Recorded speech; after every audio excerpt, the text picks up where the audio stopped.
Ben Wallace has admitted his biggest frustration when it comes to evacuating refugees out of Afghanistan. Britain's evacuation effort in Kabul has entered its final hours and has largely ended processing new evacuees, the Defense Secretary has said, as he admitted around 1,000 Afghans could be left behind. Ben Wallace said on Friday morning as airlifts continued that the mission has not been curtailed by the terror attack that killed U.S. troops and Afghan civilians queuing up to flee the Taliban. The Defense Secretary later admitted his biggest regret in the handling of the evacuation. Speaking to LBC, Mr. Wallace said, "I think the biggest frustration would be simply simple. That in the end, every day mattered and we knew that August 31st was the deadline a couple of days ago. The Americans made that decision. The G7 and the Prime Minister had sought extra time. We got some time within the timetable of when UK forces had to leave, but overall I will look back on this and say, if only I have another 7 more days."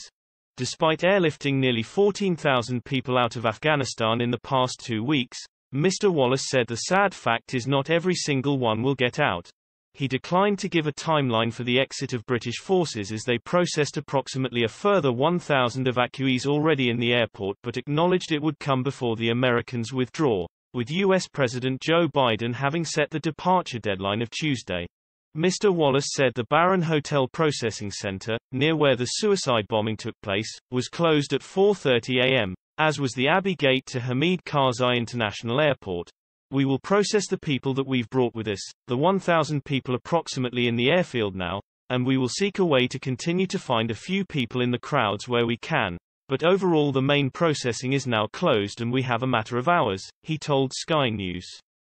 Senior Tory MP Tom Tugendhat said the move means many will not now get out, despite Boris Johnson having insisted the overwhelming majority had been airlifted. "I'm not giving up, but my anger and shame for those we've left behind to be hunted by the Taliban is growing," the chair of the Commons Foreign Affairs Committee said. Labour leader Sir Keir Starmer said the looming end of the evacuation from Kabul marks a sad and dark day, and the government has serious questions to answer.